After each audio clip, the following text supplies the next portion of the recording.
Welcome back to city news. సామాన్య ఓటర్ని కొట్టి ఆ ఘటన నుండి తప్పించుకునేందుకు కులాలు మతాలు రెచ్చగొట్టడం బాధాకరమని కూటమి అభ్యర్థి నాదెండ్ల మనోహర్ అన్నారు. సోమవారం సాయంత్రం పోలింగ్ కేంద్రాలను పరిశీలించిన నాదెండ్ల మనోహర్ మీడియాతో మాట్లాడారు.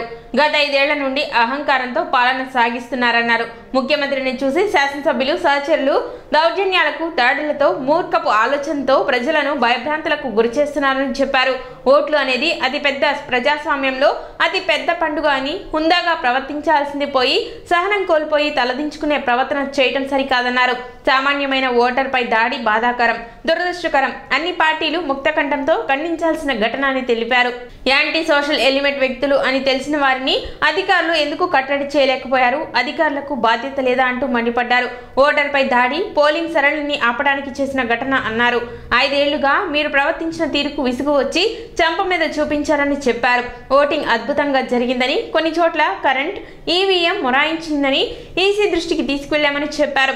ఓటర్పై దాడిని ఎలక్షన్ కమిషన్ సీరియస్ గా తీసుకుంది. ఓటర్పై చేయి చేసుకోవాల్సిన అవసరం ఎందుకు వచ్చింది?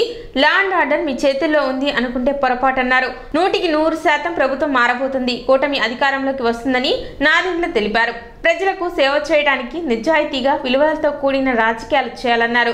గంజాయి విముక్త తెనాలిగా మార్చడంతో పాటు నియోజకవర్గాన్ని అన్ని రకాలుగా అభివృద్ధి పదంలో ముందుకు తీసుకువెళ్తానన్నారు. గత 5 సంవత్సరాల నుంచి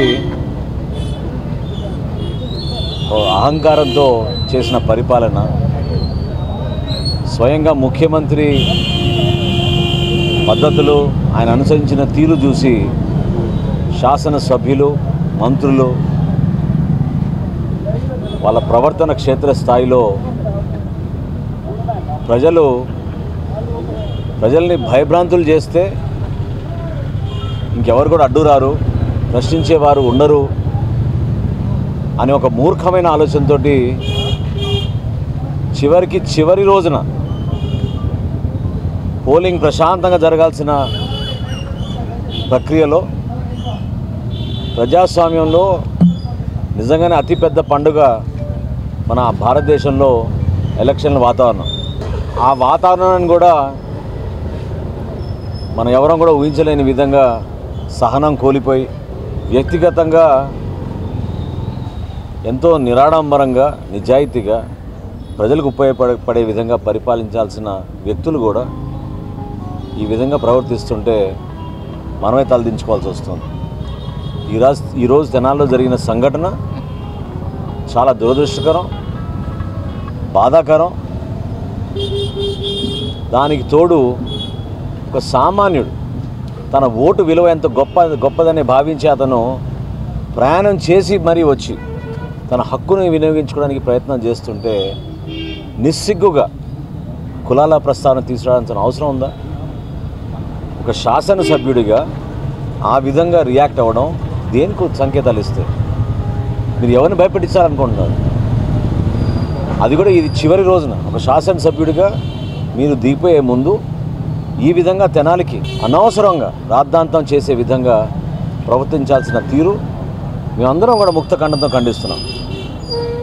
Janasena party, Telugu Desam party, Bharatiya Janata party నాయకులు అందరం కూడా ఈ ఎన్నికల ప్రచారంలో ఎవరెన్ని రెచ్చగొట్టినా చాలా సామరస్యంగా అధికార యంత్రాంగంతో సహకరించి వాళ్ళ పర్మిషన్లు తీసుకునే మేము ప్రయత్నం చేశాం. 39వ వార్డు, 40వ వార్డు ఎన్నికల ప్రచారంలో మేము 4 రోజుల ముందు మేము పర్మిషన్ పెట్టుకుని తిరుగుతున్నా కూడా కావాలని రెచ్చగొట్టి అక్కడ ఊరేగింపులు పెట్టి యాంటీ సోషల్ ఎలిమెంట్లు తీసుకొచ్చి భయపెట్టించడానికి ప్రయత్నం చేశారు. నేను ఈరోజు పోలీస్ శాఖను కూడా అడుగుతున్నాను, ఎవరైతే సుధాకర్ గారి పైన చేయేశారో ఎందుకు మీరు వాళ్ళని ఇక్కడ ఉండడానికి అలౌ చేశారు? వాళ్ళ యాంటీ సోషల్ ఎలిమెంట్స్ అని తెలిసి మీరు పోలింగ్ బూత్లోకి ఎట్లా అలౌ చేశారు? ఏ కారణంతో ఈ ప్రాంతంలో వీళ్ళు తిరుగుతున్నారు? బాధ్యత లేదా మీకు? ఈ అధికారులకి తెలీదా మీకు ఎవరు అల్లరి చేసి సృష్టిస్తారని? ఫోన్లు చేసి మరీ పిలిపించుకుని ఆ ప్రాంతంలో ఓటింగ్ సరళి ఆపడానికి కోసం చేసిన మూర్ఖమైన ఆలోచన మనందరం కూడా ఖండించాలి. మీ చెంప మీద చేసి కొట్టారు చెయ్యి. మీరు ప్రవర్తించిన తీరు చూసి 5 సంవత్సరాల నుంచి విసుకెత్తిపోయి తెనాలిలో ఒక గంజాయి రాజధానిగా మార్చి యాంటీ సోషల్ ఎలిమెంట్ని పెంచి ఇక్కడ చివరికి మీరేంటో అందరు చూపించారు ఈ రోజున. దీనికోసం కాదు మన ప్రజాస్వామ్యం, దీనికోసం కాదు తెనాలి. దీనికోసం ఒక వ్యక్తి శాసనసభ్యుడిగా ఎన్నుకోవడానికి ప్రజలు కాదు మీకు ఓట్లు వేసేది. చాలా తప్పు. ఇటువంటి వ్యక్తులు నిజంగా ప్రజాస్వామ్యంలో ఎన్నికయ్యారంటే ప్రజలే అంతిమంగా దానికి తీర్పు చెప్తారు. ఎందుకంటే ఓటరే దేవుడు అంటున్నాం మనం. ఆ ఓటర్ అనే దేవుడిని మనం గౌరవించుకోకపోతే పోలింగ్ బూత్లోనే మీరు చేయి తీసుకుని కొడితే అది ఏంటి పద్ధతి? అసలు ప్రజా జీవితంలో అందరినీ గౌరవించి మీరు జాగ్రత్తగా వ్యవహరిస్తేనే చిన్న చిన్న సంఘటనలు అక్కడ జరిగినా కూడా ఒక బాధ్యతతోటి ఎక్కడ పెంచకూడదు, లా అండ్ ఆర్డర్ మెయింటైన్ చేయాలి అనే భావన లేకుండా మీ చేతుల్లోనే లా అండ్ ఆర్డర్ ఉందనుకుంటే మాత్రం చాలా పొరపాటు. అన్ని ప్రాంతాల్లో బరియల్ గ్రౌండ్లు, షాదీఖానాలు, కమ్యూనిటీ హాల్స్ నిర్మాణం చేసే విధంగా మన ప్రభుత్వ ఆసుపత్రిని మరింత ఆధునికరణ పందాల్లో ముందుకు తీసుకెళ్ళి ప్రజలకి మెరుగైన వైద్య సేవలు చేసే విధంగా వీటన్నిటిపైన మేము కట్టుబడి అంకిత భావంతో పనిచేస్తాం. సాధారణ ఎన్నికల్లో భాగంగా పలువురు రాజకీయ ప్రముఖులు తమ ఓటు హక్కును వినియోగించుకున్నారు. టీడీపీ అధినేత నారా చంద్రబాబు నాయుడు తాడేపల్లి ఉండవల్లిలో కుటుంబ సమేతంగా ఓటు హక్కు వినియోగించుకున్నారు. నారా లోకేష్ బ్రాహ్మణులతో పాటు కుటుంబ సమేతంగా తాడేపల్లిలో ఓటు హక్కు వినియోగించుకున్నారు.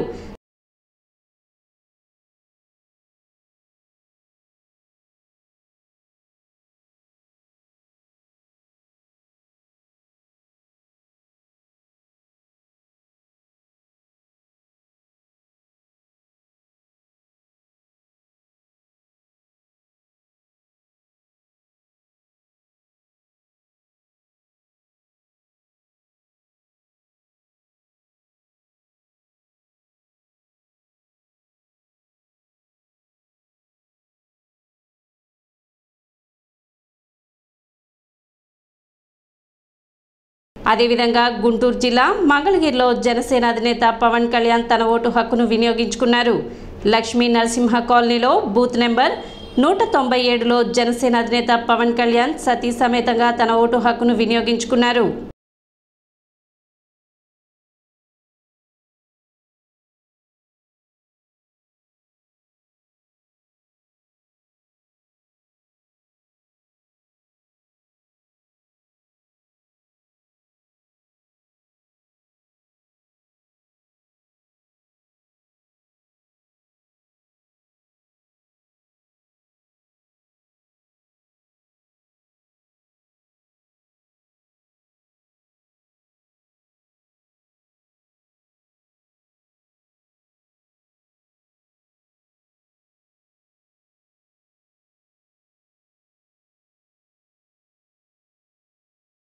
ఆంధ్రప్రదేశ్ ప్రజలు తమ ఓటు ద్వారా అద్భుతమైన తీర్పు ఇవ్వబోతున్నారని ఉమ్మడి కూటమి అభ్యర్థి నాదెండ్ల మనోహర్ అన్నారు. తెనాలి గర్ల్స్ హై స్కూల్లో ఓటు హక్కు వినియోగించుకున్న నాదెండ్ల మనోహర్ మీడియాతో మాట్లాడారు.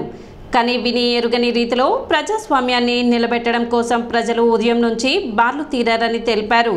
జగన్ పోవాలని, కొత్త ప్రభుత్వం రావాలని ప్రజలు ఎదురు చూస్తున్నారని, చిన్న చిన్న సమస్యలు అక్కడక్కడ కనబడుతున్నాయి, ప్రజలు ఇబ్బంది పడకుండా అధికారులు అప్రమత్తంగా ఉండాలని కోరారు. భావితరాలకు అద్భుతమైన రాష్ట్రంగా ఆంధ్రప్రదేశ్ని ఉమ్మడి కూటమి ప్రభుత్వం ముందుకు తీసుకువెళుతుందని ప్రజలు నిర్ణయించారు. కొత్త ప్రభుత్వం రాబోతుందని ఆయన అన్నారు. అనంతరం తెనాలి పట్టణంలో జరుగుతున్న ఎన్నికల తీరును ఆయన పరిశీలించారు.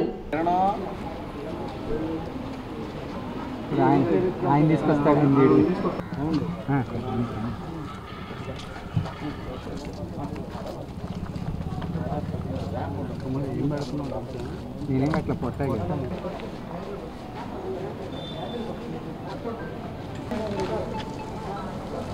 లోపల నేనే జాగ్రత్త వాళ్ళు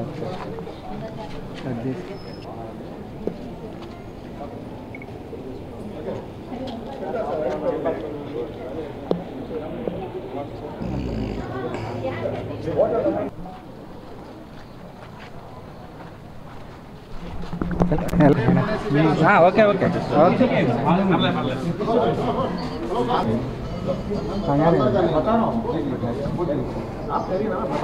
తెలుసు మాకు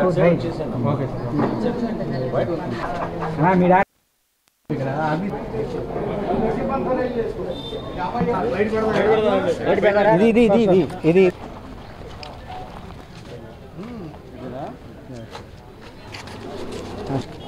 ఒక్క షాట్ ఏమి పక్కనే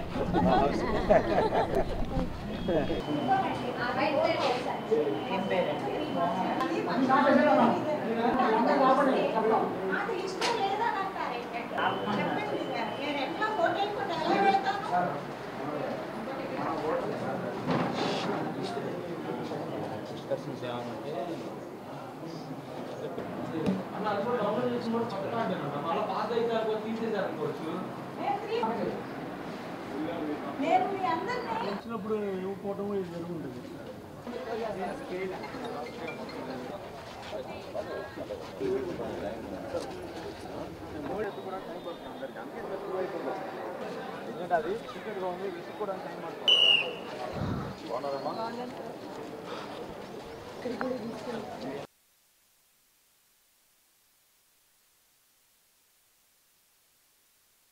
ఆంధ్రప్రదేశ్ రాష్ట్రంలో కనీవిని ఎరుగని రీతిలో ప్రజాస్వామ్యం నిలబెట్టడానికి కోసం ఒక కసితోటి ఉదయం 7 గంటలకే ఎక్కడ చూసినా వందల సంఖ్యలో క్యూలో మన ఓటర్ మహాశయులు నిల్చుని ఒక అద్భుతమైన తీర్పు ఇవ్వబోతున్నారు.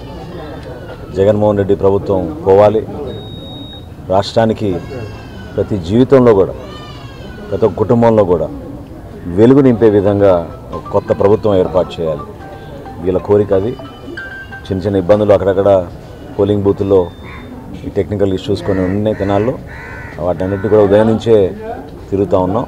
అందరూ సహకరిస్తున్నారు. ప్రశాంతమైన వాతావరణంలో ప్రజా తీర్పు మనం గౌరవించాలి. ప్రజాస్వామ్యాన్ని నిలబెట్టే విధంగా భావితరాలకి ఆంధ్రప్రదేశ్ ఒక అద్భుతమైన రాష్ట్రంగా మారే విధంగా ప్రతి ఒక్కరం కూడా కలిసి పనిచేద్దాం. ఇది మనం ఒక డెడికేటెడ్ కమిట్మెంట్ తోటి నిజాయితీగా మన ప్రాంతానికి మన ప్రజలకి నిలబడే విధంగా ప్రతి ఒక్కరూ ప్రజా జీవితంలో నిర్ణయం తీసుకొని ఈరోజు నిలబడాలి. ఎన్నికలు అనేది ఒక అద్భుతమైన అవకాశం. ప్రజలు నిర్ణయించుకుంటారు, నిర్ణయించేశారు. ఏ విధంగా రాబోయే రోజుల్లో రిజల్ట్స్ వచ్చిన తర్వాత ఒక మంచి ప్రభుత్వం ఏర్పడబోతుందో అందరికీ తెలుసు. ఒక జనసేన పార్టీగా మా పార్టీ అధ్యక్షులు పవన్ కళ్యాణ్ గారి ఆశయ సాధన కోసం, అదేవిధంగా ప్రజలు ఏ విధంగా కోరుకుంటున్నారో మరింత వేగంగా ప్రజల్లోకి తీసుకెళ్ళి సంక్షేమం అభివృద్ధి రెండు కూడా అందరికీ అందించే విధంగా మా కూటమిలో భాగంగా Telugu Desam party, Janasena party, Bharatiya Janata party కలిసి గొప్ప విజయం సాధించబోతున్న ఎన్నికల్లో కొత్త ప్రభుత్వం ఏర్పాటు చేయబోతున్నాం. ఇప్పుడు ఒక చిన్న విరామం.